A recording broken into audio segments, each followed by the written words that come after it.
Welcome to the Pinfall Podcast. I am your host, and I'm joined as always by my co-host, Marcus. If Lee Moriarty, or if this was WWE, and there's Lee Moriarty and you got Lee Johnson, what would you change Lee Moriarty's name to? Me Moriarty? No, it'd be like they already got like a Ricochet. I feel like they need like a pseudonym like that. Call him Tiger Mask and pretend that they were the first ones to call somebody Tiger Mask. Oh, Tiger Mask. Yeah, they do that. Or Tiger Boy. They definitely do Tiger Boy. Then Tiger Mask, for real, would like be standing off to the sidelines like... Yeah. Actually, they wouldn't even hire him or have him pass jobber anyway because he's not a big burly dude. That's what I was gonna say. I don't think he'd ever make it past just being some guy. Even though he's like one of my favorite wrestlers. Like Malik Blade. Yeah. Lee Moriarty's so fucking good. Anyway, this is the new schedule. Our first AEW podcast. It's not our first. Oh, our first official. Our first on schedule one.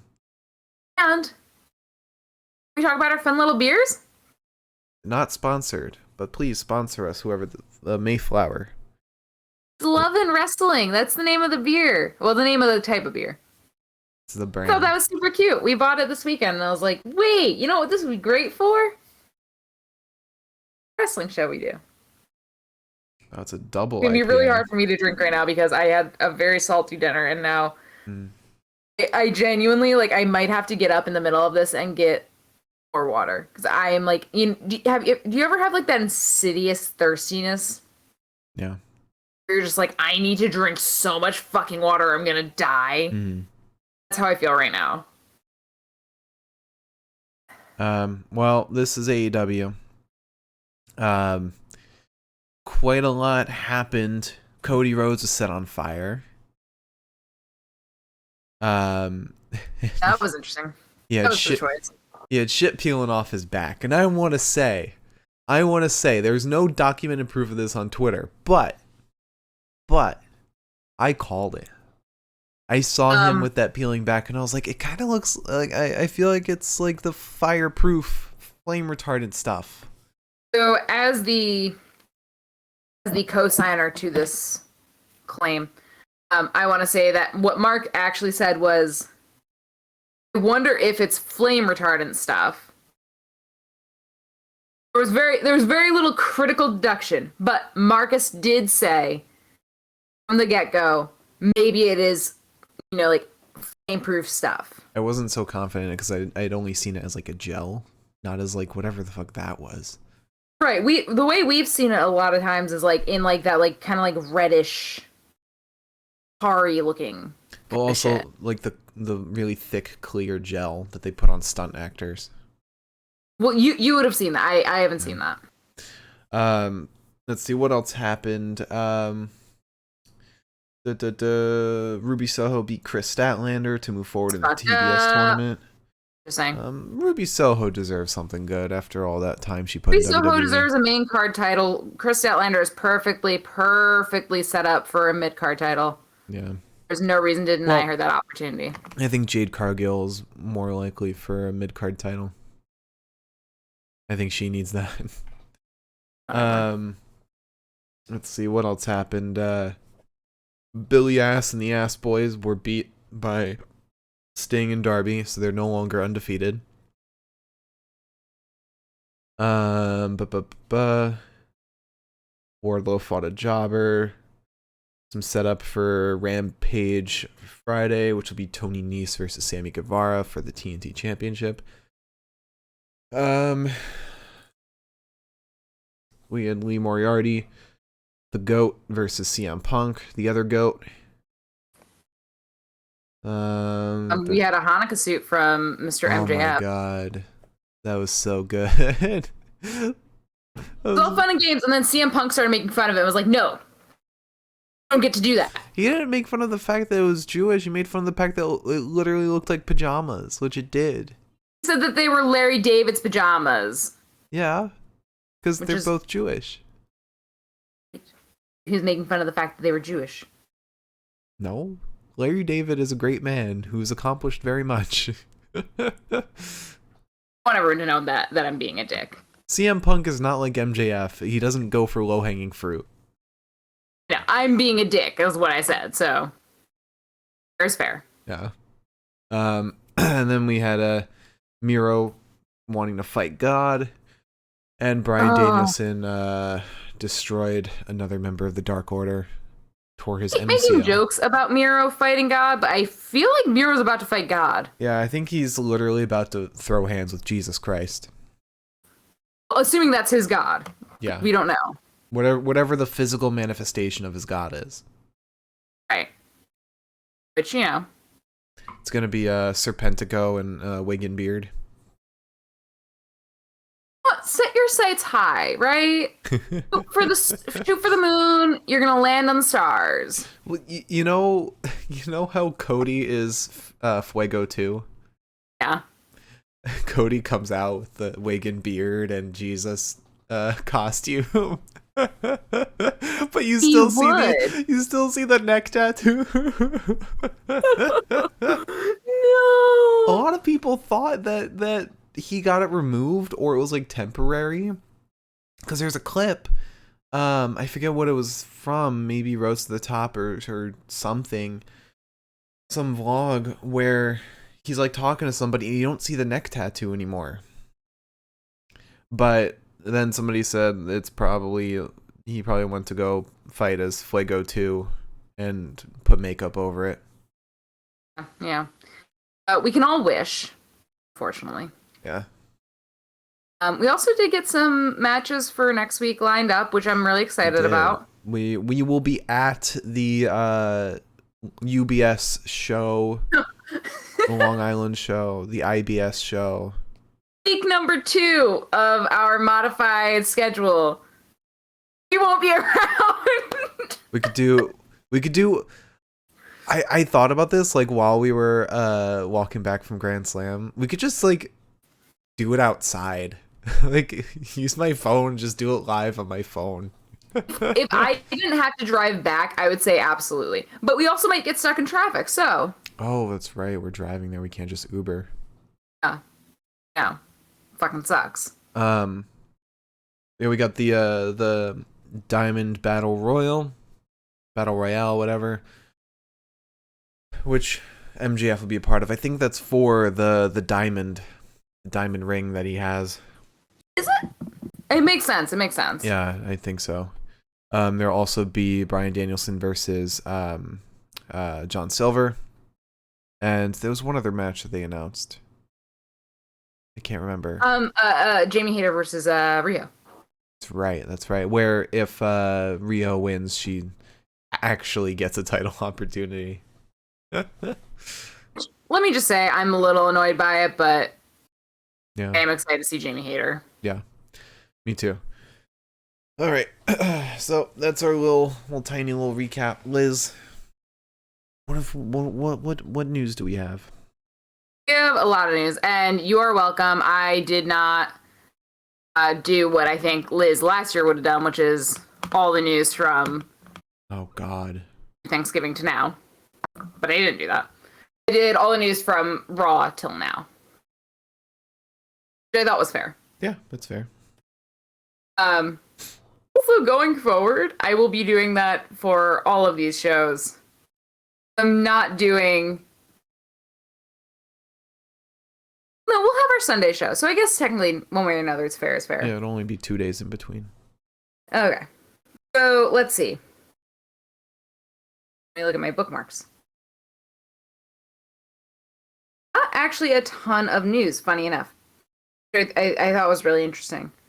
I want to start with.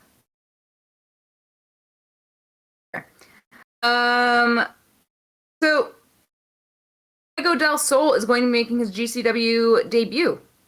Who is? Diego Del Sol. Oh. Is going to be at their Dallas show. GCW Alive. I don't know if said who he's fighting. I don't think that there is anything saying who he's fighting yet. He should fight Ninja Mac. Although I think Ninja Mac has an opponent. I think it's Alex Zane that he's fighting. You might know better than I would, but it says for they like announced him and then they said plus Thunder Rosa versus Allie. I assume it's That's Allie. gonna be real good. And then the Briscoes versus, and it says here Mac/Dante. Do you think that's Mac/Dante? That might be Ninja M-A-C-K? Mac. Yeah, that's what I'm thinking. Yeah, that's Ninja Mac. I don't know about Dante. Or if it's Martin. No, it's not. Dante Martin hasn't done anything with GCW. But Dante Martin's off the fucking rails now, so what's to say? Yeah. Yeah, so I think that's really exciting for him. I'm really glad that Fuego's getting so much like just everything. He deserves it. He really does. Yeah, he does. He's got so much fucking fire, so much fuego in him. You happy with yourself? Okay. Scotty 2 Hottie announced his first WWE booking. You mean post WWE booking? Post-WWE. Okay, I was gonna say what? He announced his first post WWE booking.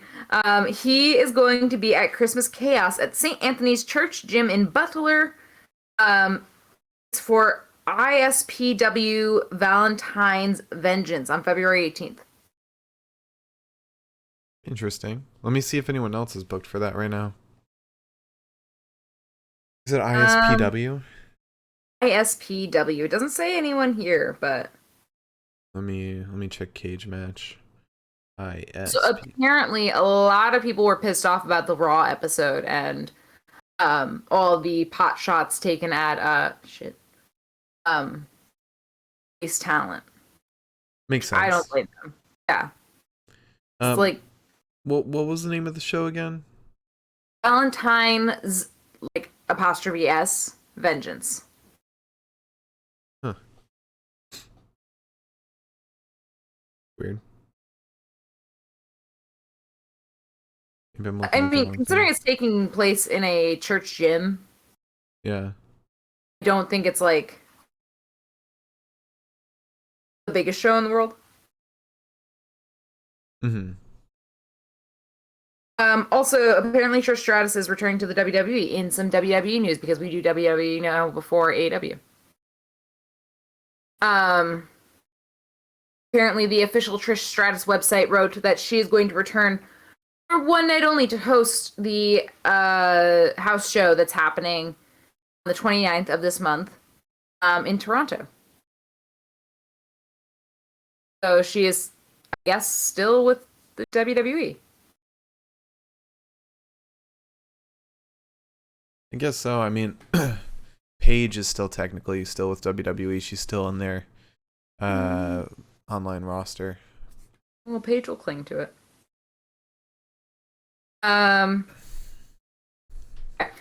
So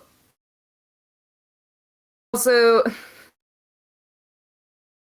WWE, a previously WWE talent was cast as the lead in an action movie. Is it Lana? Mr. Karrion Kross. Good for him. Good for him. Yeah, you know what? Hope he has fun. He's going to star in a movie. He's been cast as lead role, so good for him. The title has not been announced, but the filming is going to begin in 2022. Good for you, Mr. Cross. I'm so excited. I hope he brings the mask back. Miriam said, but are they gonna let Scarlett say all his lines for him if he's the lead? Aww. The only way the movie's gonna do well. Yeah. Also, a former WWE talent is going to be opening a 24-hour gym in Japan, and that is Kairi Sane. Oh, good for her. Oh, yeah, I saw some Instagram post that she made that was kind of weird. Because she did one of those Instagram posts that's like you make a whole banner out of like 6 posts. Oh yeah. And I only saw like a couple of them, and I was like, what the fuck is this? But good for her. I kind of wish we had a 24-hour gym near us. I'm sure there are some. I feel like if there were ever a time that I'd be like willing to work out, it's probably at like 2 a.m. Really? Because like in the morning, I'm like, no, bed. I'm in the bed. I'm comfy in the bed. I'm happy here. This is my safe space. Planet Fitness is 24 hours. Do we have a Planet Fitness near us? Yeah. I wouldn't have to take a train to. It's on Steinway. Oh. I said near us. I meant it. All right. Now on to some. Oh no, more WWE news. Apparently, this is just like a small thing that I thought was fucking insane.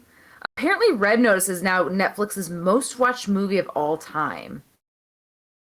That's a weird choice. But I mean, I guess you got The Rock, you got Ryan Reynolds, and Gal Gadot. Yeah, I guess that's true. I mean, what was it fucking competing against? Like, Bandersnatch? We see that suggested when I'm like trying to switch through like to find something to watch, and I'm like, no. So Xavier Woods is going to be hosting a Nickelodeon special called Treasure Truck. Yeah, apparently in Treasure Truck, 4 families will compete against each other for the chance to win some of the truckload of gifts. And the show is going to premiere on December 8th. Dude is packing the hell out of his resume just in case. I don't know if it's just in case anymore. I feel like Xavier's like, do look at me the wrong way once and I'm out. They legit pulled the crown off of his head and stomped on it. So he doesn't have King of the Ring holding him down anymore. Or rather, holding him up. Okay. Just a little bit of AEW news. Rhodes to the Top was renewed for a 2nd season. Thank God. Thank God. We gotta catch up on that. We really do that. It's a fun fucking show to watch. I hate to admit it. It's like fun like other reality shows in that it's like a fucking car wreck you can't stop looking at. It's also fun in the sense that you get to see a lot of AEW stars outside of AEW. It's the one show where I like Cody. Mainly because his sister is fucking nuts. What is her name? Teal? Mm-hmm. Yeah. Teal makes Cody look like a fucking saint. It's horrible. Yeah. And final piece of AEW news and pizza news that everybody I think knows about now. Big Swole has decided not to renew her contract, which is really upsetting, but also I'm hoping that she's like doing the best for herself. Yeah. I'm sure she has a plan. I'm sure she wouldn't be doing this if she didn't have kind of an idea of what she wanted to do.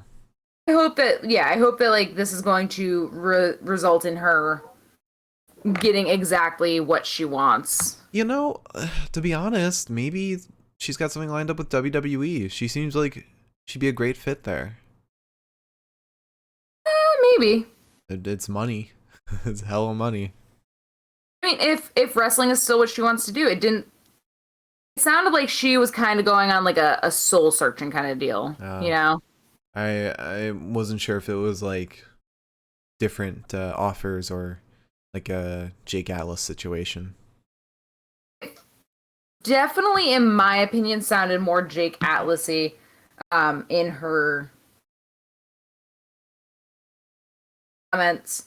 Because she starts off saying, over the past couple of months, my life has taken on the mantra, grow, learn, change.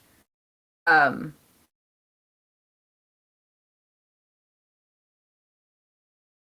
then she says, today is my last day, and as bittersweet as it is, I'm proud to say that I've lived my dreams while making a difference.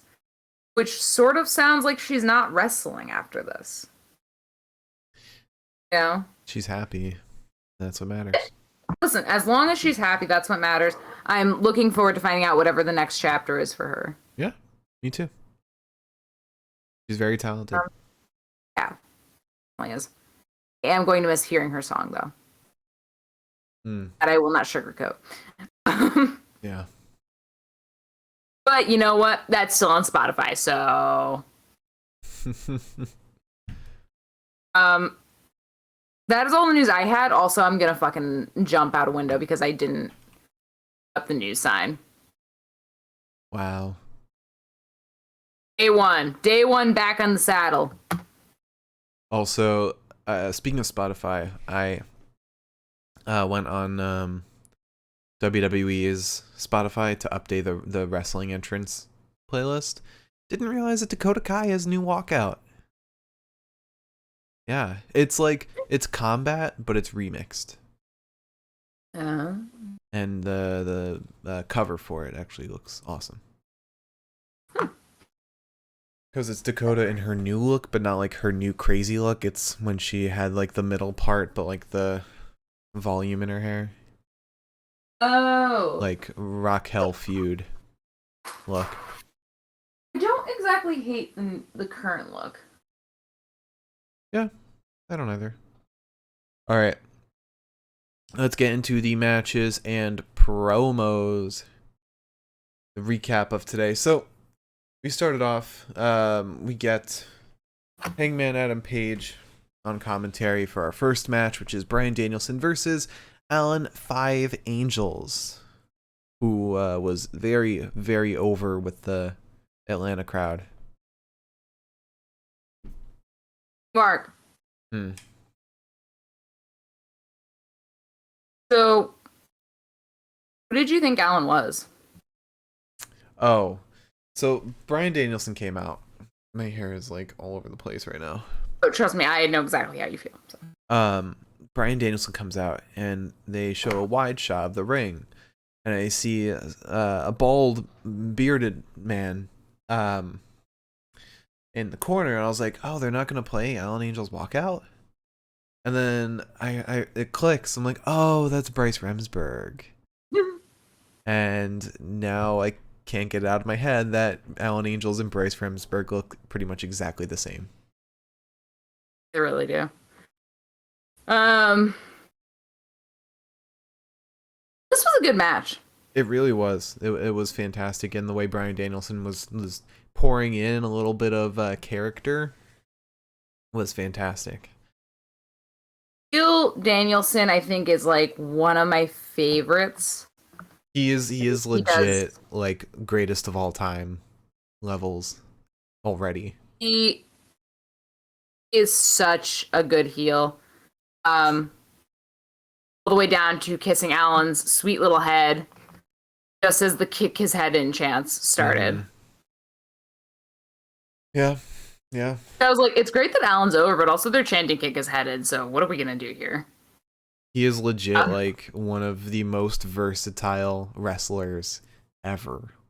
Like extremely over as a face, like unbelievably over. And then at the drop of a hat, he is unbelievably over as a heel. I think like the thing is that he like I think it's because he's got that nostalgia to him. You know? Yeah, he's like a little bit of nostalgia, but like I don't know. Cause he doesn't feel like CM Punk status being like that much of a legend. No, I just think that because he was like such like a household name in the WWE. Yeah. Yeah. It's just like, how can you go wrong with him? Still wish he kept or was able to keep Daniel Bryan, because that flows off the tongue so much better than Bryan Danielson. Bryan Danielson, isn't that like his actual fucking name? That is his real name. There's a reason wrestlers don't go by their real names.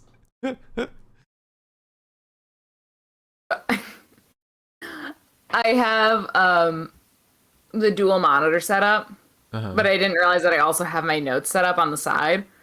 I've been reading my notes on the side and not on the dual monitor. I just feel stupid. Yeah, so we get this nice like a lot of uppercuts to Angels. Butterfly, but beer's fucking hitting me early, I guess. A butterfly suplex into what I almost correctly spelled off the bat, the Jujikatami, which this is something fancy that I'm learning that we're going to have to kind of deal with a little bit. What? In transitioning, that I'm going to have to deal with a little bit in transitioning, is use a lot of different words and like new terms for moves. Like I've heard Jujikatami before from Excalibur, but I never had to take a note on it. Well, a lot of it is just fancy wording for more simpler terms that WWE would have used to be more accessible. For example, a tope suicida, that's just a suicide dive. But I like saying tope suicida more. That's so fun. That rolls off the tongue. Nobody says it better than Excalibur too. Oh. So we get the butterfly suplex into the Jujikatami to Alan Angels, and then a nice little standing Spanish fly to Danielson, which I thought was really cool. You don't get that very often. Yeah. And every time with the Spanish fly, I'm like, all right, who's gonna come out on top with this? Like, who used it? I don't know. You know, unless it's Sammy Guevara, because that's his thing.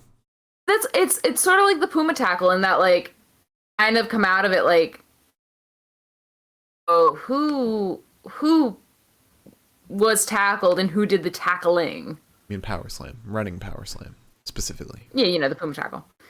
I just want to differentiate that it's the running one, not like the snap power slam. All right, I popped out the video player because I was like, well, now I can like keep up with like other things that are happening. And you just completely cut out the entire time I was trying to load. I was just saying I wanted to just make sure that like differentiate like the running power slam and the snap power slam like Randy Orton does. No, the snap or the scoop slam, if you will, is power slam to me. Scoop slam's different. Cause scoop slam you put them down like a Falcon Arrow kinda. Power slam you keep your body attached to them. Yeah, okay. Like what Randy does is more of a power slam to me, and then what Cameron Grimes does is a Puma tackle. I mean that makes sense because one's a tackle and one's a slam. Basically Alan Angel looks like shit at the end of this match. Like he looks like he's been like through the fucking ringer. And that is because he has been. Age looks like he kind of wants to run in and break that shit up real fucking fast, and I think Danielson kind of knew it. And then a knee bar ends the match. Angels taps almost immediately after being put into the knee bar. And then Paige decides that he's had enough of this shit. And bops on down. But then John Silver comes out. Well, first, before we get there, Bryan Danielson, after scoring the pin, or scoring the submission, says, "It's hard to tell if I'm ready. If that's the best Atlanta's got, I whooped his ass. Not only did I kick his head in, I'm pretty sure I snapped his MCL. Not that any of you know what that means." You're right. Next week I hear there's a Dark Order member from Long Island. I'll kick his head in too. Do you think they made the schedule after the Dark Order members? Wonder. They had to have. Think about it a lot, actually. And then Hangman in Dallas, home of the Cowboys. That is where I take your championship. That is where I show the world that you are a one-hit wonder. That is where I show the world that cowboy shit is coward shit. And Hangman gets up, goes to go down the ramp, but John Silver steps in and says, "You can't touch him tonight, per orders of Tony Khan. But guess what? I can touch Bryan tonight." I can touch Bryan. I hate the way he said it too. And then John Silver runs after him into the ring. Danielson leaves the ring. He says, "You think I'm gonna share the ring with this joke?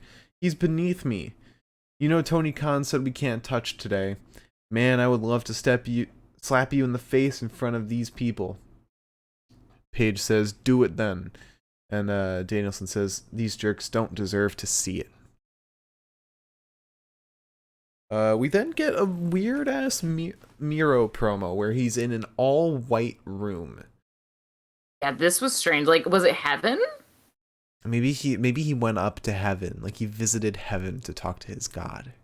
The Miro story, like everybody else is kind of down to earth in the sense that it's like, no, Paige is like dealing with his like personal demons, and Daniel Bryan's like crazy, and like, Cole and the Super Clique are dealing with their own shit. Then Miro's just fighting God. It's like, okay. So Miro's in this all white room. He says, "The vision came to me. My God, thank you for showing me, for teaching me. What an asshole you've been. The line has been drawn. The floor will turn red. Now I'll bring fear. This is the word of the Redeemer." God, he's fucking amazing. Say that too loud, Mark. He's gonna come and fight you. Like, Miro should be in line to be the fucking AEW champion at some point.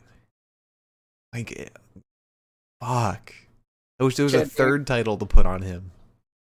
No. He should have kept the TNT title. He really should have. I don't think that Sammy ever should have beaten him. Maybe like a month or two down the road, but give him some more time with that belt. That's why I'm kind of hoping that at the very least Sammy's reign is a little abbreviated in the sense that like Miro didn't have that long of a reign. Yeah. Darby didn't really have that long of a reign. Well, I was actually looking this up today. Darby Allin's reign was 184 days. Yeah. Miro's was 140. Just a month less. Yeah. Oh, I let me double check. Might be wrong. I might misremember. Did we not see the entirety of Darby's reign? Did we not see the entirety of... We did not see the entirety of Darby's reign. Oh, okay. I think... Well, okay, so because I follow people online that, like, talk about it. Okay. Yeah, no. Yeah, Darby's was 186 days. Miro's was 140. Okay, well, now that you've said that we haven't seen the entirety. Both of them had longer reigns than Cody. Cody has had 122 or 113 days. And then Sammy so far has had 63, and Mr. Brody Lee had 55.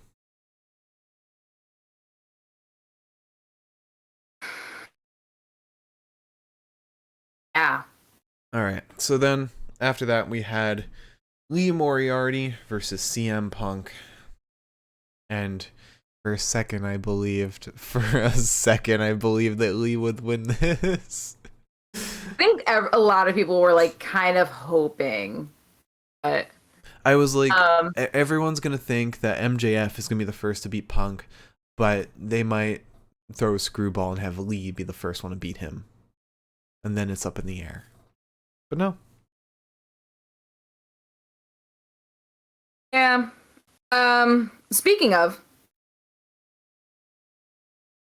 the devil and he shall appear. Mr. MJF. Made me so goddamn happy. MJF comes out wearing this full Hanukkah suit. Dressed to the nines. Dressed to the tens.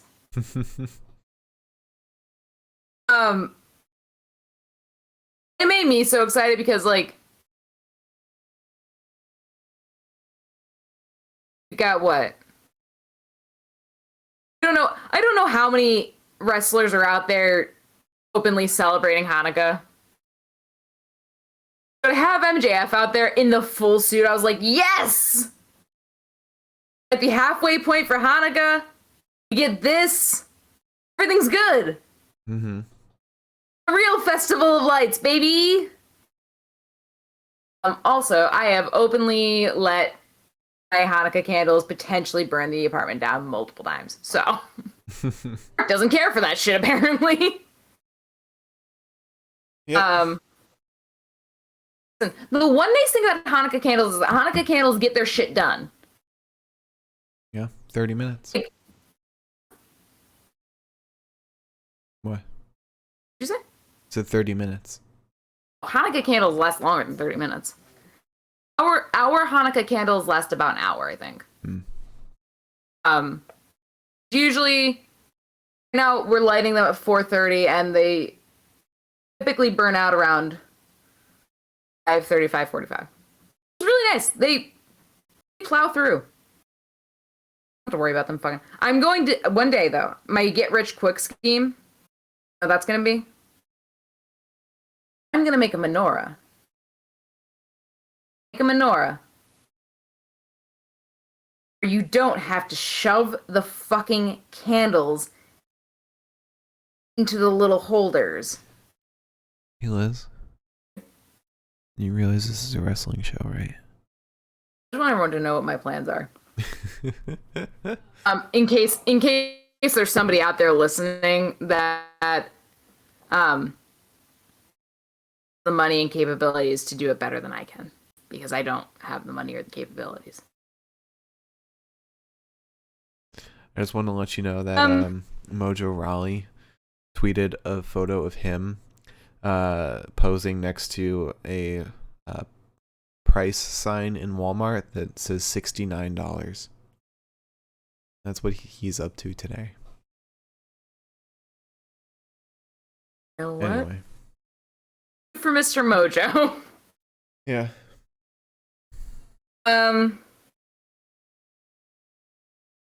Yeah, so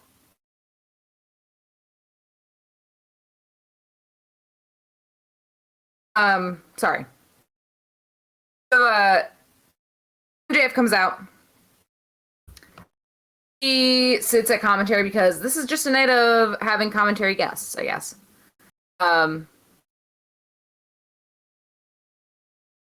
He makes fun of CM Punk for a while.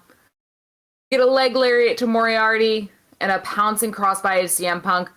CM Punk ends up getting his own crossbody to Moriarty, who rolls through, which is just Lee's thing, I guess, is just rolling through shit that probably should have like ended him. There's a nice bear paw to Moriarty as he's placed up top by Punk, which MJF says is a blatant closed fist punch. I like that a lot because it wasn't. I was like, yeah, you know what? Let's make the most out of nothing. There's a fucking Frankenstein to Moriarty though, off the fucking top rope. And that Moriarty like landed on his head. Like that was lands on his head and then he rolls through. Yeah. Lee is fucking amazing. I feel like he shouldn't be rolling through.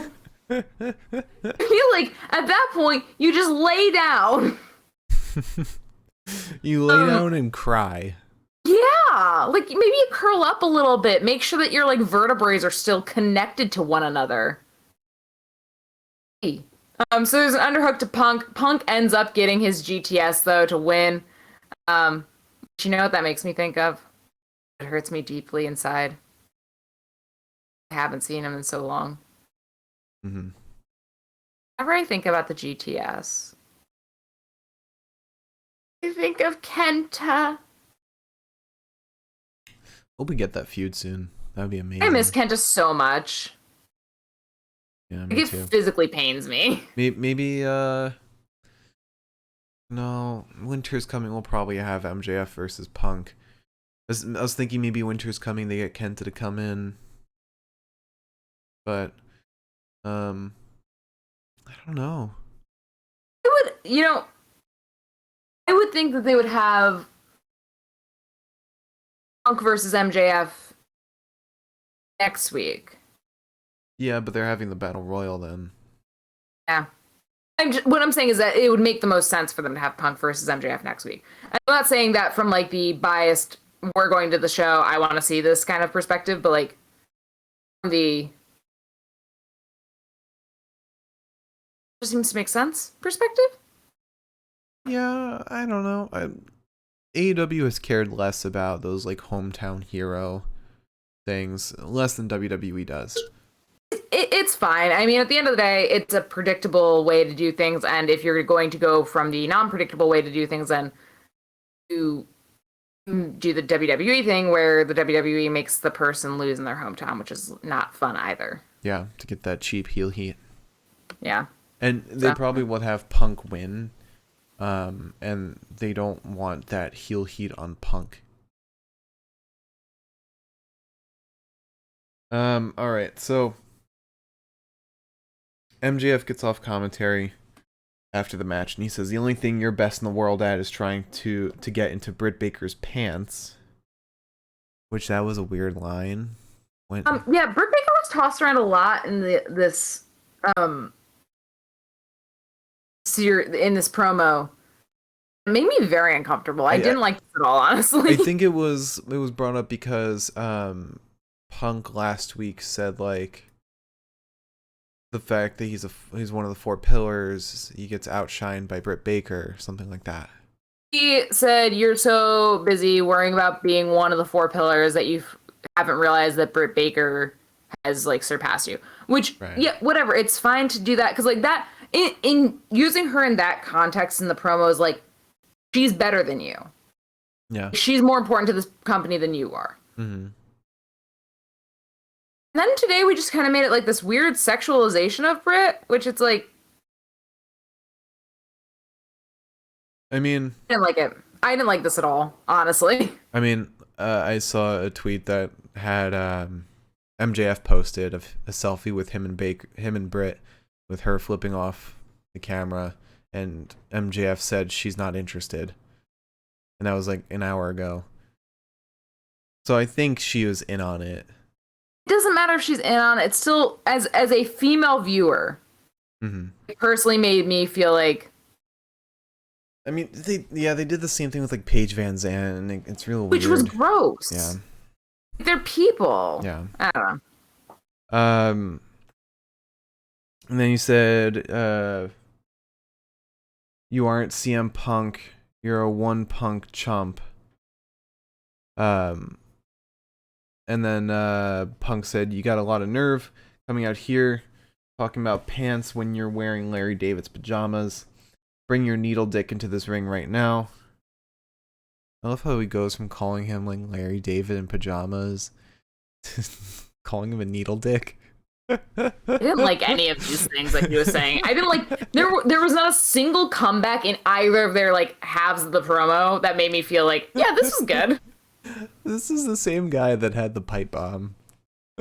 Just calls him a needle dick. I didn't like the term needle dick at all. I didn't like that one bit. The crowd started chanting needle dick.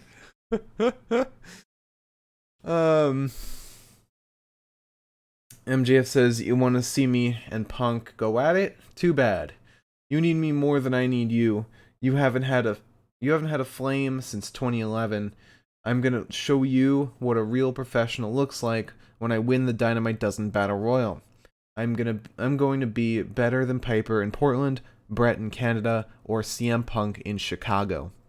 I'm going to be amongst a sea of people chanting my name at the top of their lungs, and I'm going to put your dog to sleep. Because he said how annoying CM Punk's dog is backstage.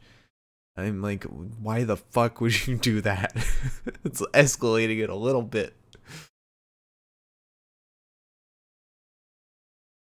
Punk was like chilling in the ring for a while, and then the dog got mentioned. He was like, fuck. Yeah. It's just so fucking ridiculous. And then Wardlow comes out and defends MJF from Punk. You know, Wardlow needs to understand that it's okay to turn on MJF. Not until next week when we're there to see it live. So then we had an interview with Britt Baker. She says it was disgusting what Tony Khan did to me, making me fight Riho. She cheated and stole a win. And Jamie Hayter said about like her match, or why she wasn't there to help or something. She said, I'm sorry, I was too busy having one of the best matches in the TBS tournament. And Rebel's like, didn't you lose? And Jamie says, she looks at Britt and says, didn't you have one of your best matches of your career with Thunder Rosa, which you lost? And And then Britt's like, all right, getting back on track. Jamie Hayter will fight Riho next week in a slaughter fest. And she said if Riho can get past Jamie, then she'll get a real title shot. Then we get a promo from Tony Nese. He says Sammy Guevara doesn't deserve to be TNT champion. Wait till what I do to those ribs come Friday. He worded it kind of weird. Wait till what I do to those ribs come Friday. That's exactly what he said. Then we get Wardlow versus AC Adams. He powerbombs him 3 times. Yep. That's pretty much it. Yep. Really the recap of the match that I can give you guys. It must suck to have your first match on Dynamite be against Wardlow. Your debut. It's like, Mom, I'm going out there to Dynamite. I'm gonna give it my best. I'm gonna win. Oh, I'm fighting Wardlow. Ah, shit. Sometimes with like the bookings, I like to imagine that like everybody walks in like on the given day and there's just like a piece of paper that says like who you're fighting. And like you just like walk in, you're like, first day, feeling great, having fun. Like, you know, just got like a nice pump on, my protein bar. You look at the list and you're like, okay, well. And then like it also says like the amount of time that this match is supposed to last, and yours says 30 seconds, and you're like, all right. I better book that flight now. All right, so then we had an interview with Pac and Penta. Not Pac. Penta says, FTR, we would love to defeat you twice in one night. Since you hurt my brother, we've got the best ally in Pac. Pac is asked about his eye patch, which he has after the mist from Malachi Black. He says, Tony, am I an invalid? I am good to fight. Look into my eye. And he really, really holds his eye down. He pulls a Naito. Yeah. That was a weird noise. I don't know what that was. But... and then Penta drops a Zero Miedo. Wait, have you gotten to the... I didn't take notes on it, so I don't know if you have, or if we've passed it. Oh, that. I thought that happened before Wardlow. Might have. So It did, because I was like, oh my god, is Bobby Fish fighting Wardlow? Okay, I'm gonna be really pissed about it. What happened was before the Wardlow match, Adam Cole comes out. He goes to the ring. He poses in the ring, walks back up the ramp to commentary, sits there. So he's on commentary for a match. Then Orange Cassidy comes out. They have a little face-off. Orange does the hands in the pockets. Cole's mad, but the Bucks come out. And they try and sneak up on Orange. He realizes they're there, does his little soft kicks, but then Cole goes for a low blow, and then the Bucks start doing some soft super kicks to Orange. Only for the real strong super kicks at the end. And that's that. That's where that ended. I wonder if Bobby Fish maybe had like a scheduling conflict or something. Or like, I don't know. Ooh, when is Triple Mania this weekend? It is this weekend. He might not be around. Means that might have been why they had the jobber match with Wardlow. I'm gonna be really honest. If I have one opportunity to see Bobby Fish, if he's not there next week, I'm gonna have a fucking fit. Thank you. Gotta be honest. I know. have a feeling that there might be some travel issues with the new variant out in New York. God knows that somebody's probably not vaccinated. Just kidding. I love Bobby Fish. I respect him. Anyway, back to where we were. We now have Billy Ass and the Ass Boys versus Sting and Darby Allin. I thought Billy Ass and the Ass Boys did really well for Billy Gunn fucking at what? 58. He is a 58-year-old man. And he looks... doesn't have any business looking the way he does. He's fucking jacked. And he moves like he's like 30. 30's even in a bit like... Yeah, like 25. So help us if only we could be so lucky to look the way he does and feel the way he does. Yeah. At the ripe age of 68. 58. 58. Imagine he was 68. Sting is 62. And he's looking great too. Yeah, Sting's one of those people who, like, when he first came back, I was like, no fucking way that he's wrestling. There's no way that he's wrestling. But then... And then Sting said, but wait.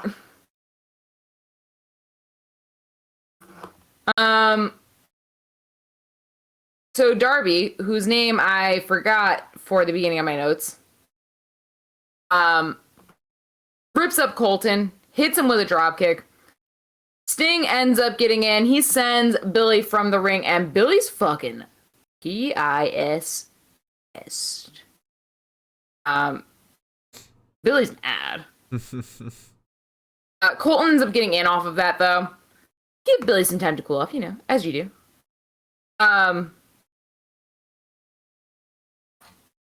Billy, however, gets in the ring versus Darby.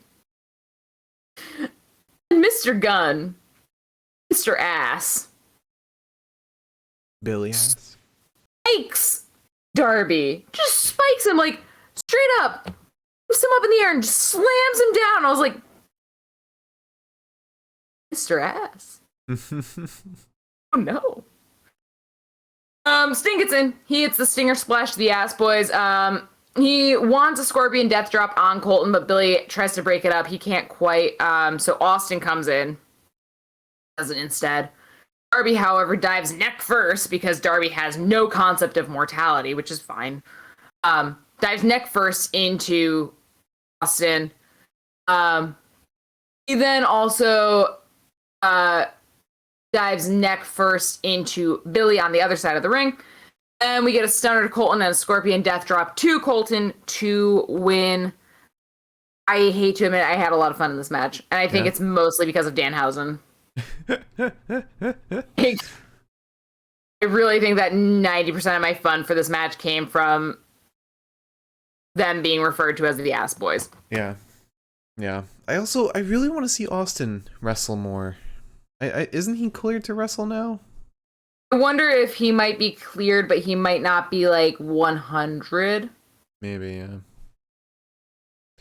It's like, he might want to take some time still. Because I know, like, you can be cleared, but, like, even Ember said, like, it's one thing to be cleared, but, like, then you also have to, like, kind of, like, deal with, like, the psychological aspects of it. Yeah. Like, getting injured in the ring and stuff like that. I mean, Finn even said, he was like, yeah, like, I'm good to wrestle, but, like, I don't know how hard somebody's going to come at my jaw next time. Right. Just fucking terrifying to me. Yeah. So, after that, we had an interview with Chris Jericho. He says, I did not come to Eddie Kingston's aid on Rampage. I wasn't there to help him. I was out there to take out 2.0. Those are the sons of bitches. And then he's attacked by 2.0 and Daniel Garcia. I forgot completely that Chris Jericho came out to help Kingston.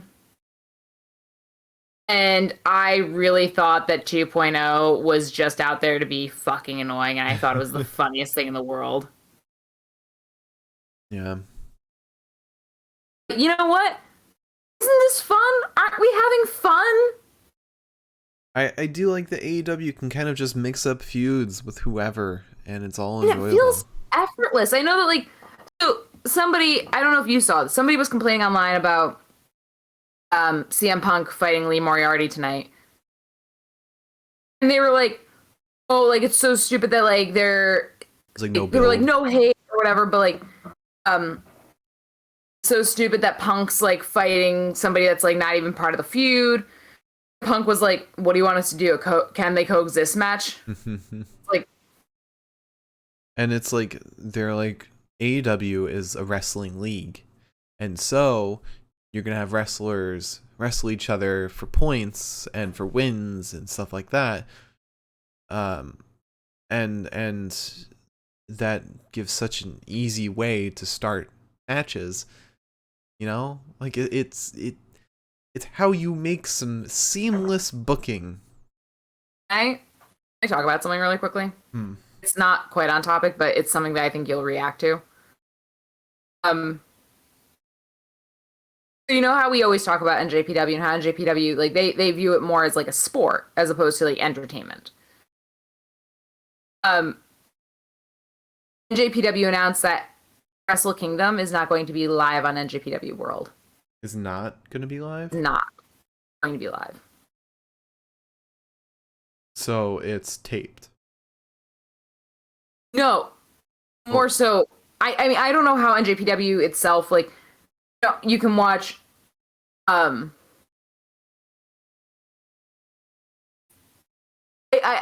don't know how it works in Japan.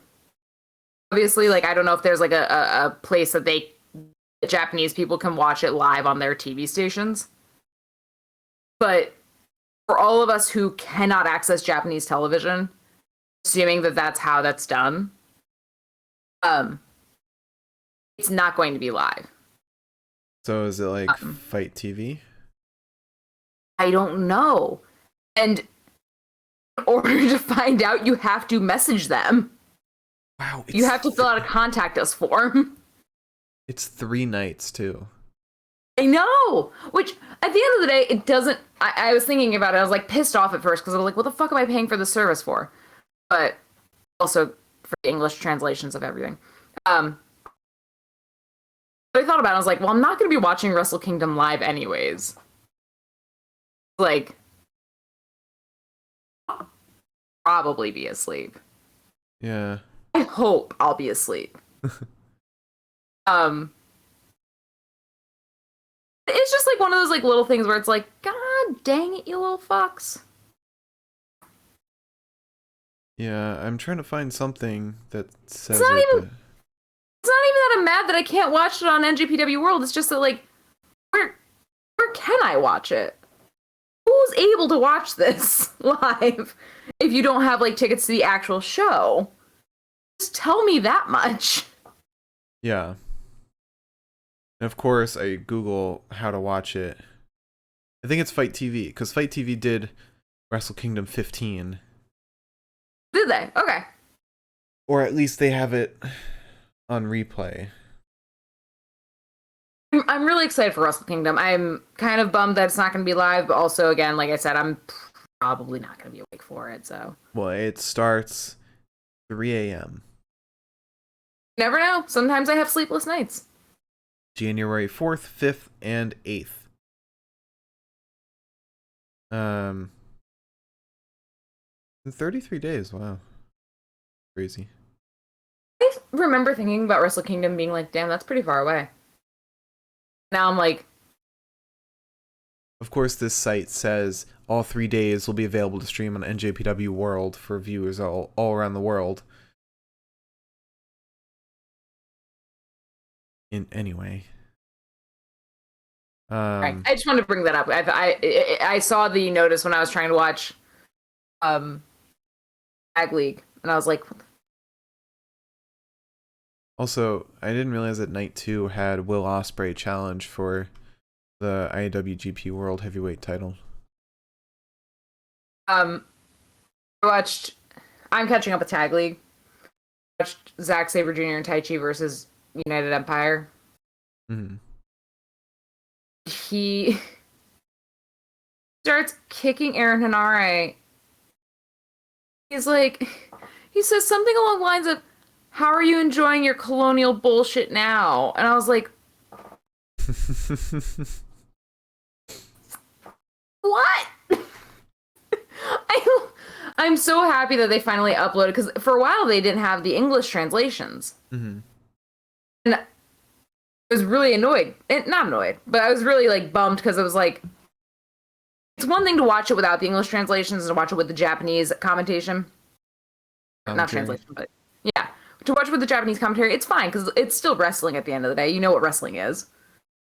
Yeah. But having English commentary is like, thank God. And the guy who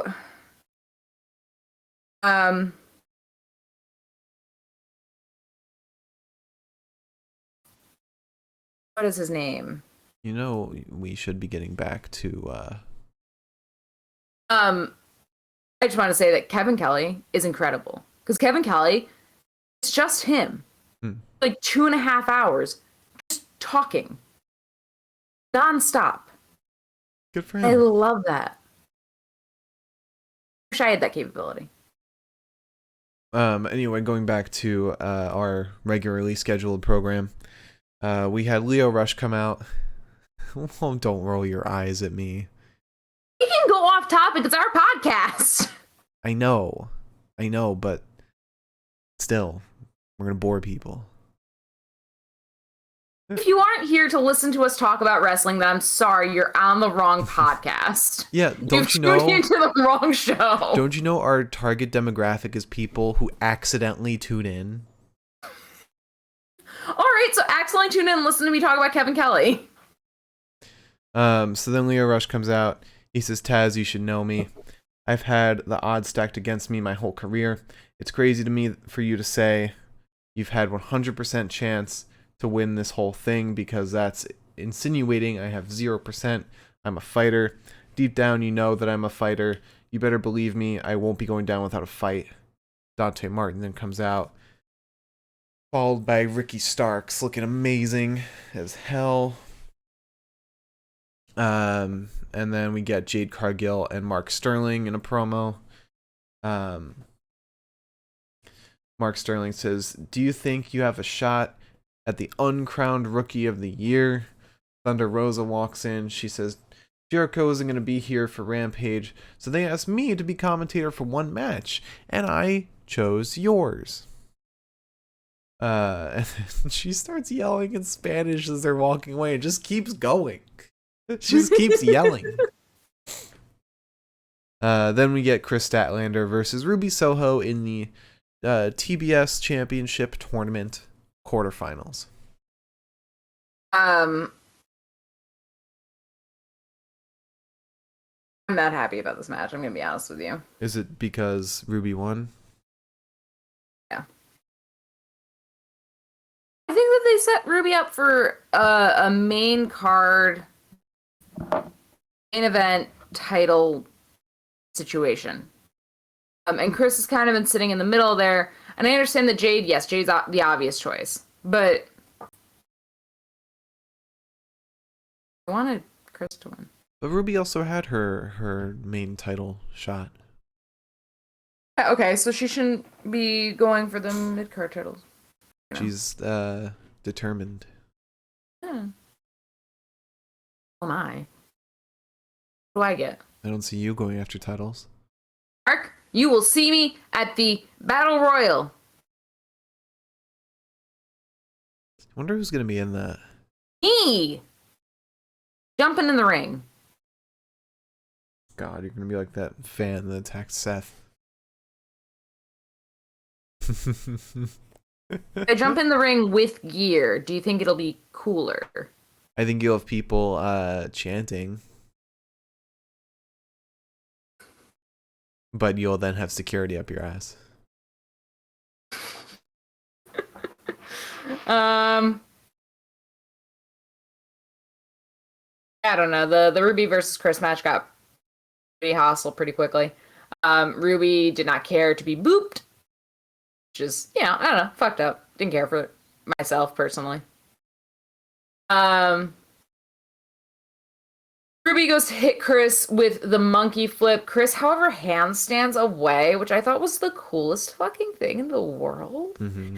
Chris Statlander has this way about her where it's like, she does shit, and I just sit back and I'm like, you're amazing. She's just so fucking cool. Yeah. Makes me crazy. Anyways. Ruby sentons onto Chris. There's a blue thunder bomb, 2 Soho, and a buckle bomb as well. Ruby gets a poison round off to Chris. She goes for the no future, but that's blocked by Statlander. Statlander goes for the Big Bang Theory and doesn't fucking get it because Ruby rolls her up. This match was longer than I have made it out to be, but at the same time, I was pretty upset pretty quickly. And I wish that we had more than one match for women this evening. Yeah, I know. Every day we wait. I know. So after that, we had Nyla Rose attacked Ruby after the match, and Chris kind of tries to come to her aid. And then we get our main event: Andrade El Idolo versus Cody Rhodes in an Atlanta street fight. So we start this match with Arn getting checked off the fucking ramp to the point where Jose has to help him up. Arn just he backs up and accidentally falls. Arn was like a fucking turtle on his back, dude. Felt so bad. It was not a great situation. It was weird that Jose had to help him up. Jose at the same time was supposed to be beating him. Oh wait. Far. I don't think any of that was caught on the stream. It's not your fault. It's something happened with the chat. Yeah, it's just being a little fucky. Don't use that word. I hate that word. Oh wait, refresh chat. There we go. That should fix it. Sorry, there was just something that popped up in the chat for me. But it was just a notification on moderation settings. There we go. All right, we're good. Do you know where I left off? No. No. We'll never know, I guess. I guess so. So Andrade tosses some stairs. He drops Cody onto the corner of him. This is around the time that I think I took the time to note that Cody's back was peeling, like he had been sitting in the sun for 15 hours at a time, and commentary tried to say it was oh, the trash got on him. Yeah. Commentary was oh, it's because the trash can was thrown into him, and I was like, what trash can skins you alive? Yeah. And at the time, so this was right off the bat, Mark says something along the lines of I think it's flame retardant stuff. Yeah. And then I was like, why would he be set on fire in this match? Yeah, which, to be fair, the match ended and I said the same thing. At the time, prior to Mark's suspicions being confirmed, we think it's just skin. Yeah, sunburn. Yeah. We think that Cody Rhodes is flaking skin off in the middle of a match on a bunch of people, including T-Pain, who is ringside, who hugs him. I was like, this is the grossest thing I've ever seen. This is vile. And you know what? I've been sunburned many times before. I love peeling sunburns. I'll be honest with you. Not like that. That was vile. At the time when I thought it was skin, it was gross. However,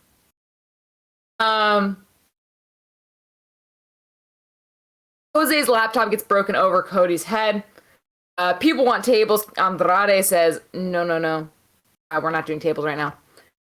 We get a split leg moonsault onto Cody. Andrade goes for another moonsault, but gets swatted out of the air with a chair. That was so good. That was so good. Then we get a suicide dive right into a chair from Andrade ringside. Cody gets the golden shovel out. He's digging under ringside for some shit to use, and he pulls out the golden shovel. First, he pulls out the sledgehammer, which is an ode to Triple H. Yeah, I didn't even notice that. And then he pulls out the golden shovel, which is a metaphor for in WWE, where if you bury someone with the golden shovel, that's somebody high up, like John Cena, somebody like that, or Triple H, burying somebody in their career, like Daniel Bryan, Booker T, CM Punk. There's a whole Urban Dictionary page about this, and it's just from sucking Vince's dick, and playing politics, shit like that, getting them buried. So that was a little nudge. Yeah, I thought that was it was interesting. Not entirely relevant, but interesting. Especially because it's two post WWE guys. So they would understand. Yeah. But as Cody's rifling through the memory lane, shirtless Jose? Shirtless and jacked Jose? He is so jacked. Jose's always been that guy who I was like, yeah, okay, whatever. There he is. Whatever. Some nerd accountant. And then he took his shirt off, and I was like, oh. It's like remembering that. Remember AJ Styles' accountant, Abyss. It was not the same as Abyss.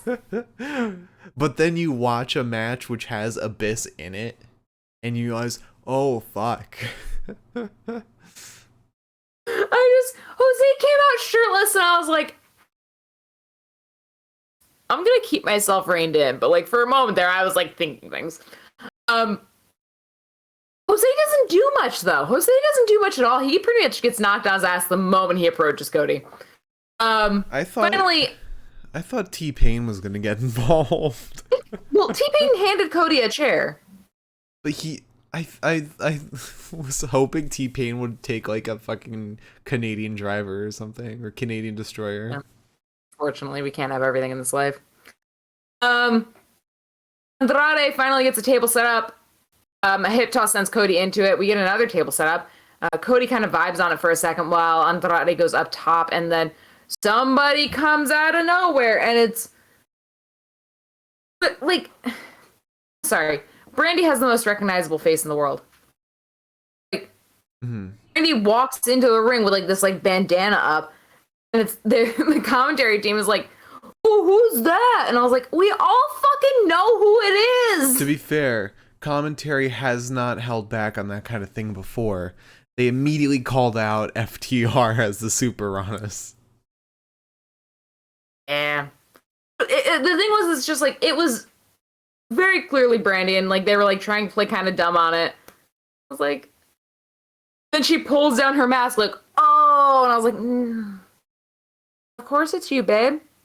You've been around. It's not like Brandy's been gone for a really long time now. Brandy's been back. Mm-hmm.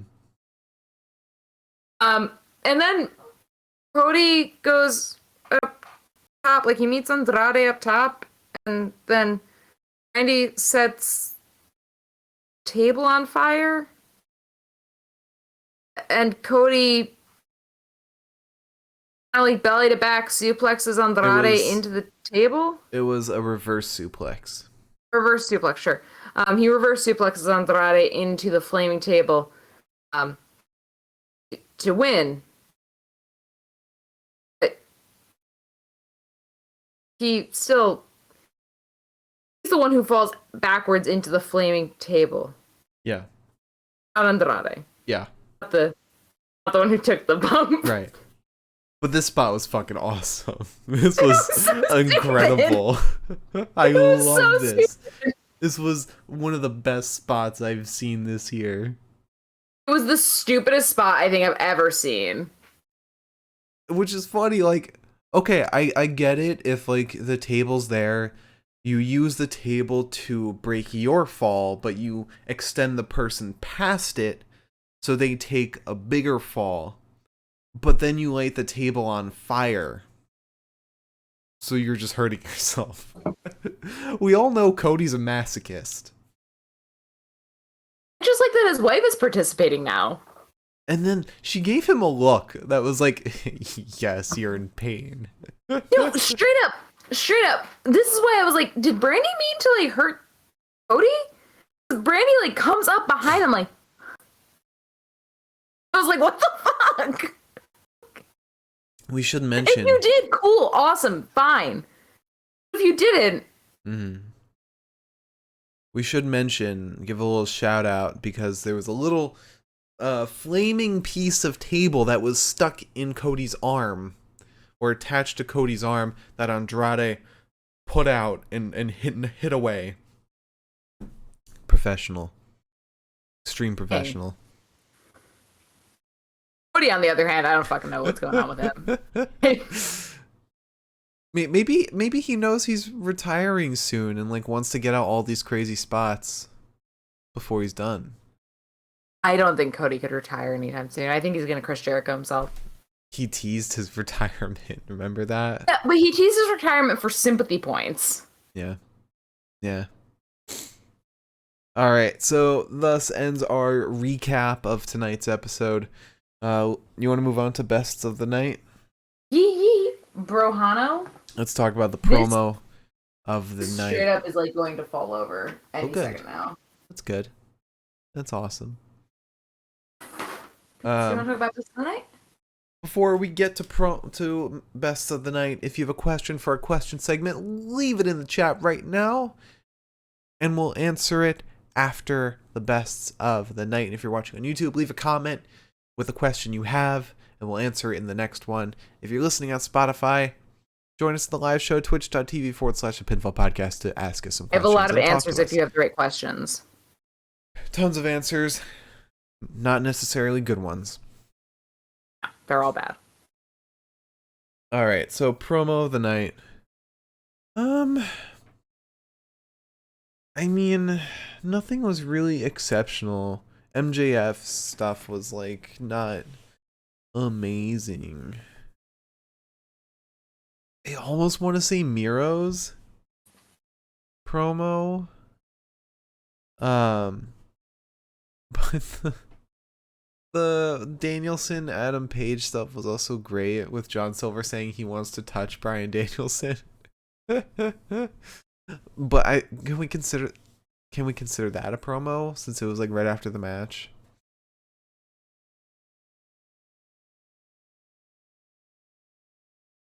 Sure. Let's just see if there's anything else. There wasn't anything super impressive with promos today. Yeah, I'll say it's that. No. Never mind. I'm gonna say it's Miro. Miro wanting to fight God. Yeah. I think that's fair. I think that's really fair. Being in an all white room, just straight up challenging God to a fight. All right, let's talk about Wrestler of the Night. There was a lot to admire from tonight's episode. So we started off. I forgot how I did this. All right. So Liz, I'm gonna give you three options, three choices for Wrestler of the Night.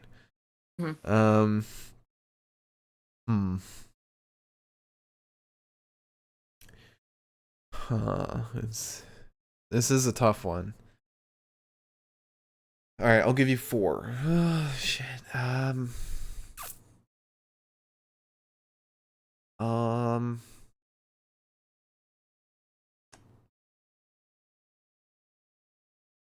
This is really tough. Yeah. Think you're gonna be able to figure it out though? So I'm going to say Bryan Danielson, Lee Moriarty, Ruby Soho, and Andrade El Idolo. It's 4.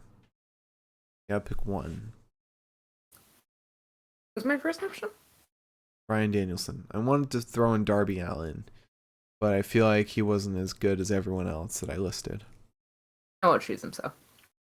I think I might go with Andrade. Andrade. Tongue fell Good flat choice. there. Sorry. But yeah, I think that's who I'm gonna go with. Okay. All right. Cool. I don't have a place to write down our AEW picks now. The best of the night. Friday. I don't know why I'm writing the whole name. All right. So let's talk about match of the night. There were a lot of great matches tonight.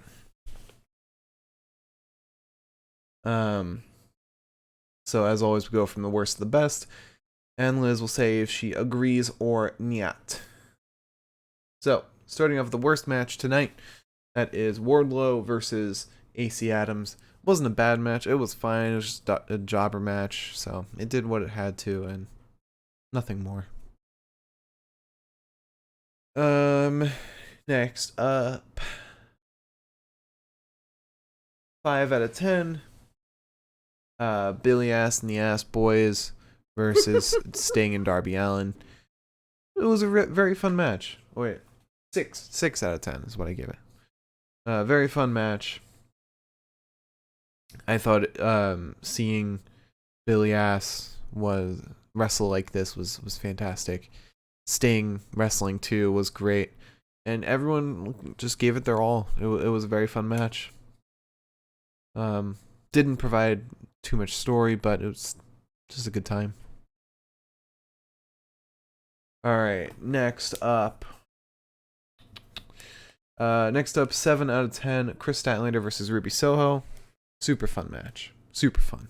I thought this was great to see Chris and Ruby wrestling so well in a match like this. Yeah, just very impressive. Next up with a 7 out of 10.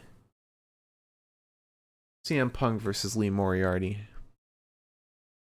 Fucking love watching Lee Moriarty wrestle and CM Punk. This was Also, a ton of fun. Lee Moriarty was announced for Terminus. Yes, he was. And every day that passes, I'm like, Atlanta's not that far away by plane. Where is it? The show's gonna be in Atlanta. We're not going to Atlanta. But everyone else is going. Everyone else is going. If everyone else jumped off a bridge, would you? If Lee Moriarty was at the bottom, maybe. Oh, then I'd jump too. Yeah. And for those who don't know, Terminus is Jonathan Gresham's pure wrestling focused promotion. All right, so next up with a 7 out of 10. Bryan Danielson versus Alan Angels. Very fun match. It was a little bit on the short side, kind of very expected. But still, great fun. Alan Angels did a lot better than I expected, and Danielson just throwing in a lot of that story. It was great. And finally, my pick for match of the night. Andrade El Idolo versus Cody Rhodes. Like, it was so unnecessarily good. Like, that spot to end the match was so unnecessary. But it was amazing. You rarely get to see a spot that well executed. Like, you don't get to see it very often. And also like the golden shovel bit, jacked Jose. This match had it all. It had everything. It had so fucking much. It had T-Pain. Yeah, that's true. This match literally had everything. It had Arn falling down into the rafters. Horrible. Like, I'm not disagreeing with you. I thought this was a super fun match. This match was, I hate to say it. I hate to say it because I fucking hate Cody. I hate him so much. This was like wrestling. This was wrestling. It was stupid as fuck. if you told me last year we would be popping the shit for T-Pain, a flaming table, a jacked accountant, a golden shovel, and Arn falling down, I'd be like, what are we watching? Like fucking Teletubbies? To be fair, yeah, actually, that's fair. Well, no, but this is exactly what I was talking about to you. It's like if you told me 2 years ago that I'd be just like happily working out, watching fucking Japanese wrestling, I think that you were fucking insane. Mm-hmm. You know, here I am every goddamn day. More so, if you told me that I was going to opt for Stardust versus Andrade, I'd say, well, you're out of your mind. That doesn't make any fucking sense whatsoever. That's just the stupidest thing you could ever said to me.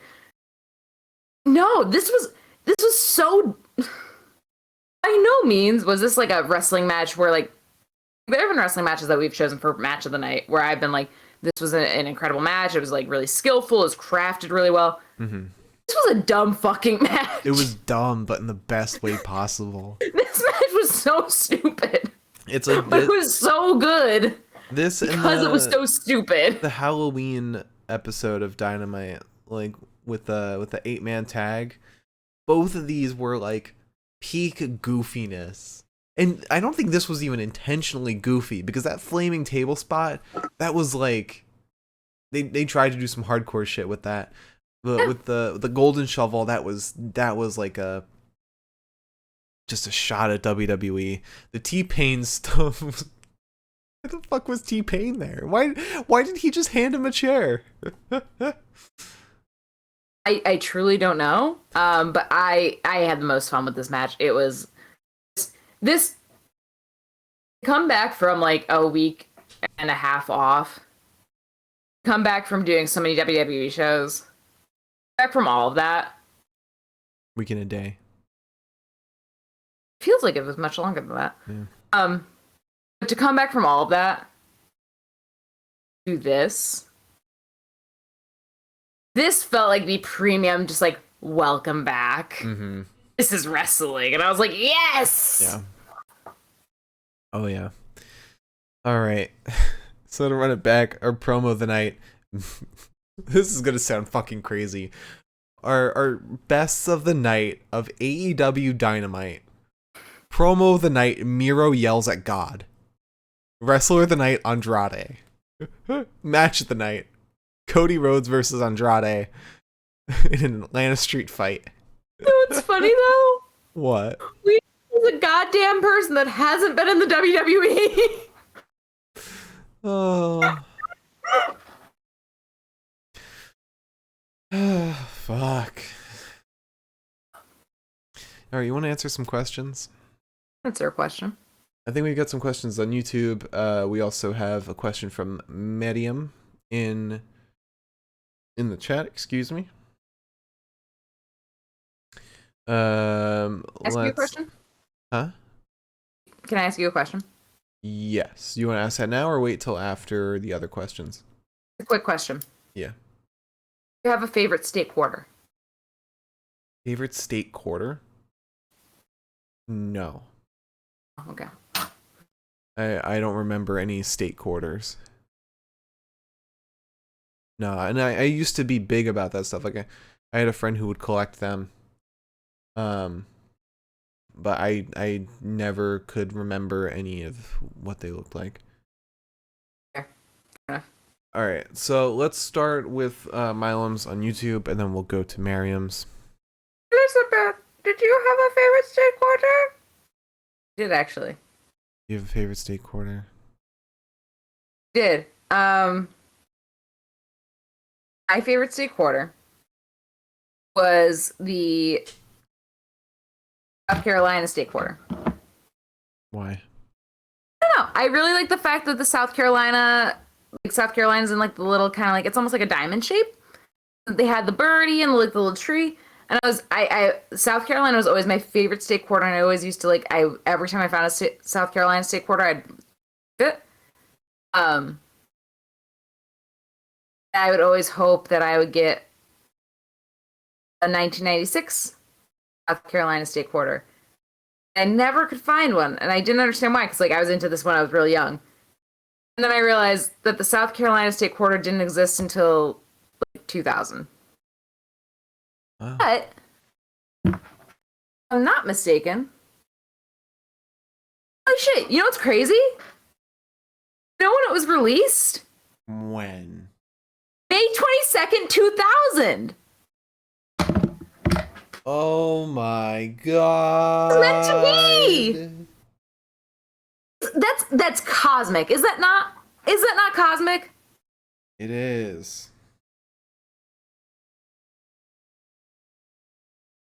Anyways, go on.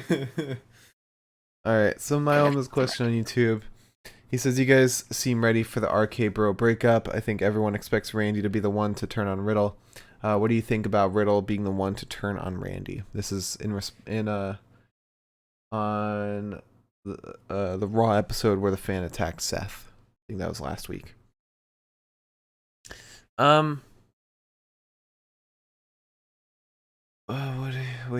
What do you think about Riddle? Oh yeah, Riddle's definitely gonna turn on Randy. Like that's how it's gonna go.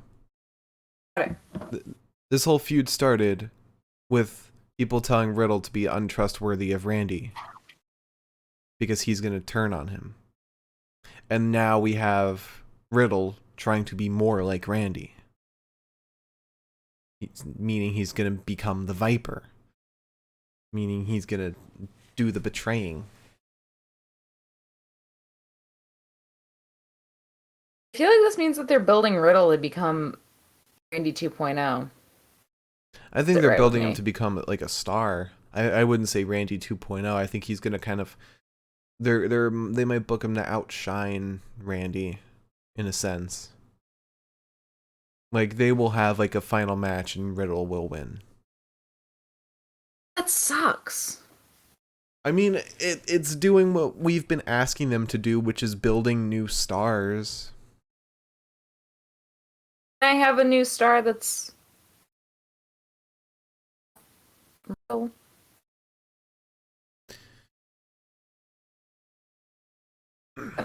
I agree. I think that he's going to turn on. I do think it will come soon because they now that they're champions, I don't think they really have anywhere to go now. Yeah. The next step is to lose their titles. Like that's the next step is dissolution. Yeah. And that's always the thing with tag team stuff is that like lose the title and you're best friends forever, or you lose the title and like what else do you do? Yeah. And that's something WWE forgets a lot is like the build up should be the big thing, and then the title win happens, because once you get the title, you can't go up anymore. You can't elevate higher. Like your win, like a wrestler's win will be the highest point. Yeah, you could have them beat large opponents, like get the Goldberg rub, shit like that, but it's nothing will be as big as the win itself, so you need that to be the payoff. I'm specifically referencing Nikki Ash. Like, God. Anyway, I don't want to talk about that. Miriam asked if you had a match with Jose the Accountant, Alex, Tully, and Arn, who would win?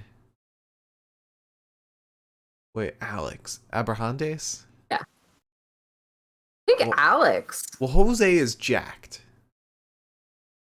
Arn has a fake gun which has stunned QT. So that does something. That gun clearly does something in kayfabe. Tully's not gonna be like in any contest whatsoever. I don't think Alex is gonna make it anywhere. I think it's between Jose and Arn. I think it's Jose. I don't know. I think Jose has a good choice. I definitely don't think it's Tully or Arn. Well, no, Jose took out Arn before. We're forgetting that he took out Arn today. Maybe it's Jose. Yeah. Tully's not gonna do shit. Alex, I don't think would be able to. I think because Alex has been the mouthpiece for so long, it's like just slapped by the cat. I think Alex kind of has had his time, like his chance to like kind of vent a little bit. Mm-hmm. Jose hasn't really had much ventilation, if you will. Oh yeah, he's got all that pent up aggression. I feel like Jose is just waiting. Mm-hmm. Now, what if you throw in AJ Styles' accountant, Abyss, but not Abyss, his accountant. Oh, sorry, not Abyss. I would still go with Jose. I think you like let Jose loose. Mm-hmm. It's sort of like when like you like let a dog off its leash and it just goes woo. You know? Yeah. I think that's gonna be Jose. I think Jose gets let off the leash and Jose like the shirt is the leash. Yeah. I think Jose takes that shirt off and he's like. Mm-hmm.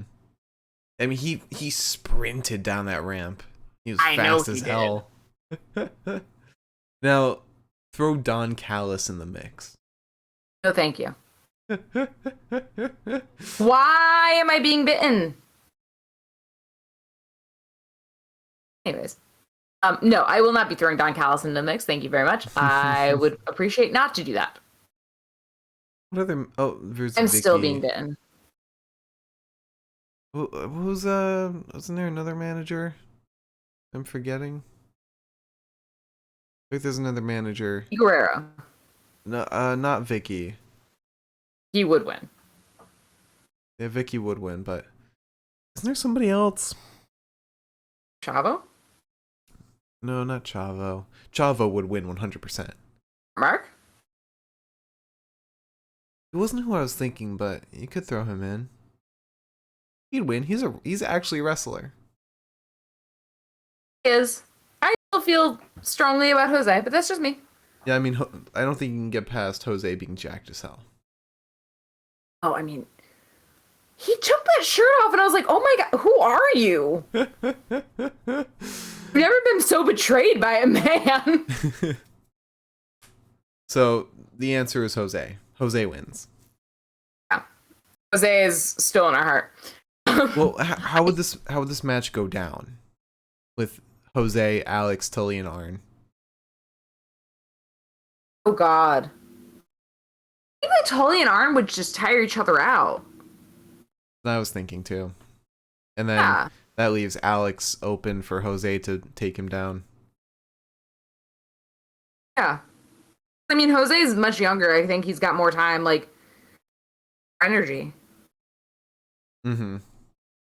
Yeah. Plus, it's a fatal four-way. He can use his laptop. Very true. He can use his bag with the little knife in it, too. Oh, he had a couple knives. I think 3. Several knives. Why were there so many? No, the knives were... We're forgetting about that part of the match when they had knives in the beginning and they weren't referenced at all. Andrade just came out with a knife and put it in a bag with other knives and didn't touch it. Amazing restraint. Also, I did love the idea of just like, here's this like bag, this like business bag, if you will. And we've shoved some knives into it real quick.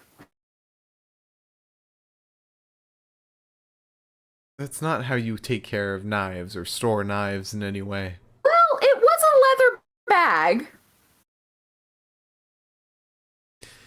So did you said you had a question?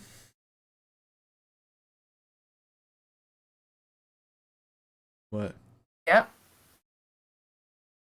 Nothing. Your cat's just chasing ghosts. It's fine. Oh, nice. Cool. He straight up went into the corner by the door and just jumped up with her paws. Cool. And let out a very loud noise.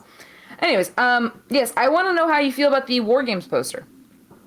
The black and gold. My real question was about state quarters. I'm gonna be honest with you. That was my real question. You mean Mostly because I was sitting here while you were moving on to the question section. I realized I've got a little stack of quarters.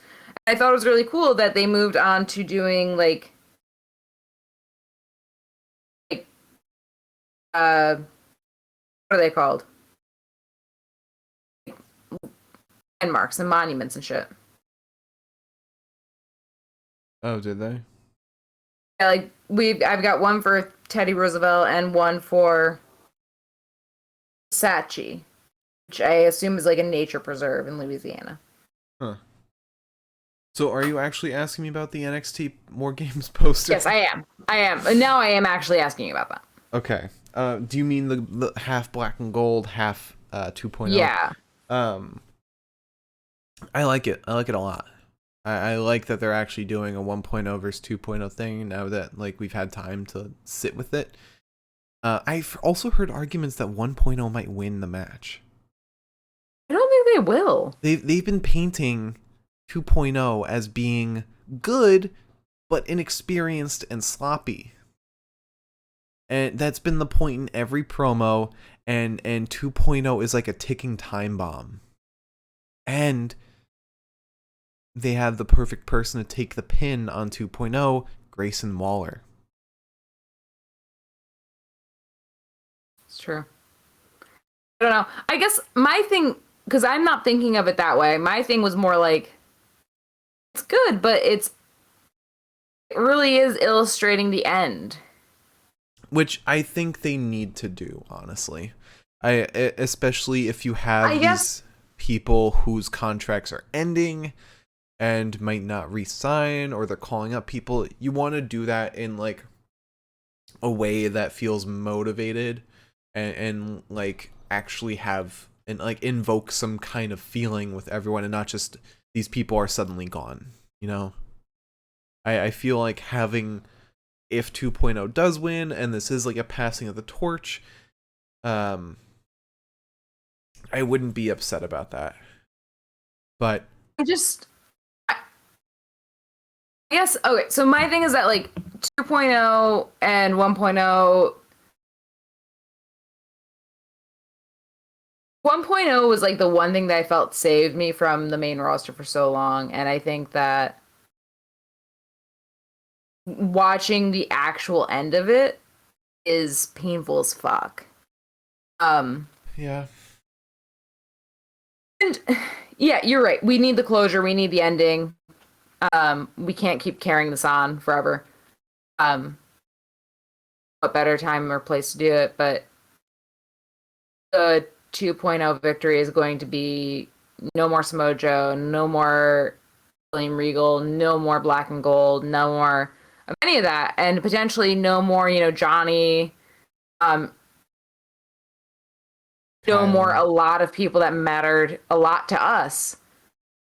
Yeah, I mean, it hurts me. I think it makes me just really upset, and I know it had to happen sooner or later, and I kind of thought that we'd already done it.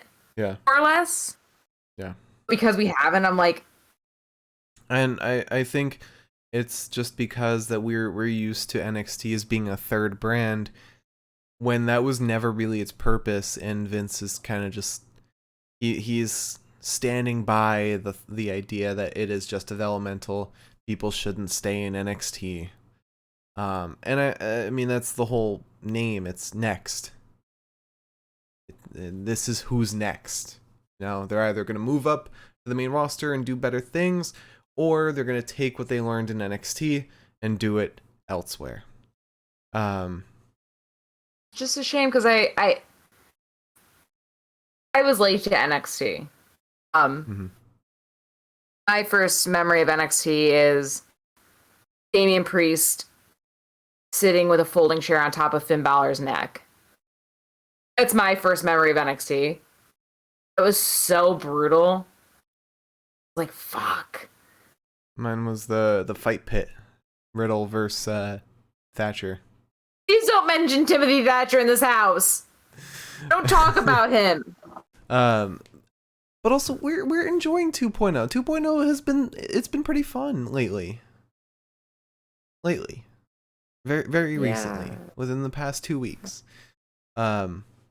Indy doesn't have a personality anymore. We never see Pete. We don't see Tim. It's not perfect, but they are hitting their stride in a lot of ways. If they cut down the number of matches, if they fire Kevin Dunn, if they do some it's just some improvements they need to do. I think if they get Triple H back, if he ever feels good enough to return to work, then we might see a better stride to NXT 2.0. I what I'm saying is that they've shown potential to still be really good. It's just, I don't think I'm ever going to love it the way I loved. Yeah. 2.0. There is some stuff to look at, like the Ciampa Braun Breaker match, where they showed depth in a match, storytelling through a match. Unlike the main roster where they do all their storytelling and promos, the matches are just like catalysts. And with the whole Joe Gacy stuff, it shows that they are capable and they're putting thought into promos and storylines and adding depth and mystery and nuance to stories. It has more of a spark to it than the main roster, in my opinion. I would still watch NXT 2.0 hand over foot when it comes to the main roster. Especially over Raw. God, please. It's just, it's a shame. I think a lot of it's because I don't give a fuck what the men are doing.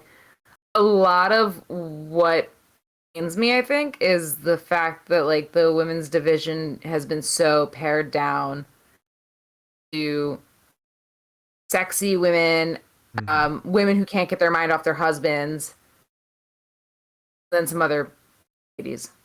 Which, you know, to be fair, the other ladies are getting their fair share of spotlight.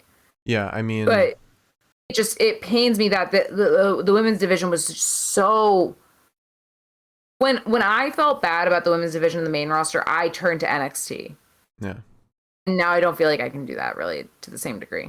Can I just say that in fairness to the sexy women being Toxic Attraction, obviously, I think they're setting up kind of like a Mean Girls kind of storyline where the hot popular girls are the bad guys, and then there's going to be somebody more relatable to dethrone them, probably like Zoe Stark could, or Jade. Wait, who? Cora Jade. Cora Jade, yeah, Cora Jade definitely. I think that's just kind of what they're setting up for. Although it was at the expense of Raquel's title reign. I think it's worth listening to Ciampa when he said in a few months we'll all see. I think that's why I didn't want to keep doing the NXT podcast, is because I don't want to have to wait that long to enjoy something. Right. And we saw with Halloween Havoc, they're capable of putting on fantastic shows. And I think War Games will be no exception. It's already got a great card as it is. I didn't enjoy Halloween Havoc. You didn't? I loved Halloween Havoc. I didn't enjoy it at all. Oh. So I think War Games is going to be like that, like, that make it or break it moment for me at the end of the day. Okay. I think also War Games, honestly, I think that's when you know if Johnny's staying or going. Yeah. Yeah. I think if Johnny loses, that's it. You know what? If he's happy, he's happy. Yeah. I mean, he's either gonna stay, continue to make a lot of money, or he's gonna go to AEW and be with people that he loves. Yeah. Maybe make a lot of money. Yeah. Miriam said, "Can you imagine being Pete Dunne and signing a new contract while everyone else around him is getting ready to leave?" Oh. If I were Pete, I'd be like, just let me go. I feel like he's either gonna be the next one, like in line for the title, or he's going to the main roster. You know what I think he's gonna do? Okay. So I think worst comes to worst. What I think he's gonna do is I think he's gonna go back to NXT UK. You think so? I feel like he played such a hand in NXT UK that I think that he would go back to that and just say, because I don't think that Pete wants to go. I don't fucking know this guy. I don't personally feel like Pete would fit in on the main roster. I think he'd get lost in the shuffle. I think he's about to get lost in the shuffle in NXT. I think if there were ever a place for him, it's NXT UK. I don't know if NXT UK can afford him though. We mentioned a while ago how NXT UK is like barely paying any of their wrestlers. And I think after spending the time he has in NXT, I'm sure he's accrued some kind of salary that's pretty comfortable. I don't know if NXT UK would be able to keep up with that. That's just assuming. Yeah. And you know what happens when you assume. Make an ass out of you and Pete. Yep. All right. That's all that we've got. Twitch, stick around, everybody. We're gonna raid somebody. Liz, would you like to close out the show? If you joined us tonight, thank you so much. And if you join us in the future, thank you so much. And if you enjoyed the show, let us know. Because we're still kind of on like a trial schedule. So if you hate this and you want us to go back for whatever reason to doing Raw and NXT and SmackDown, then fucking let us know, please. We want you to be happy. Also, that's what's coming up. What's coming up is the Micromies. It's gonna be super fun. Be a great time. I know when I want it to happen. I don't think it will happen on that day. Definitely will not happen on that day, but it'll be fun. I think I know what'll happen. I've got a plan. But please tune in for the Micromies. It's going to be so much fun. It was super fun last year. If you want kind of a slice of what it was like, go watch the last year's Micromies. Maybe just, tune into like a middle part of it because it's very long. It's a super fun time. And it'd be so fun to have everybody there. Yeah, please tune in. And yeah, thank you for being around. Happy Hanukkah. We still have another 4 days of it. Yes. This can be over. I'm not going to know what to do with myself. Thank you all for watching. Hope you all enjoyed. Our YouTube is The Pinfall Podcast. Join us at the live show, twitch.tv/The Pinfall Podcast. Our Spotify is The Pinfall Podcast. Search us up there. Our Twitter is at Pinfall Podcast. I'm at the Mark Cameron. Liz is at Elaine23. And join us tomorrow for our Impact Wrestling post show. And thank you for watching. Twitch, stick around. Speaking of Impact Wrestling, we're gonna raid Impact Wrestling, which has some classic matches on right now. Right now they're showing AJ Styles versus Bully Ray. Ooh. So stick around. watch that, and we will see you all tomorrow for our Impact post show, first ever. Have a great night, everybody. We'll see you then.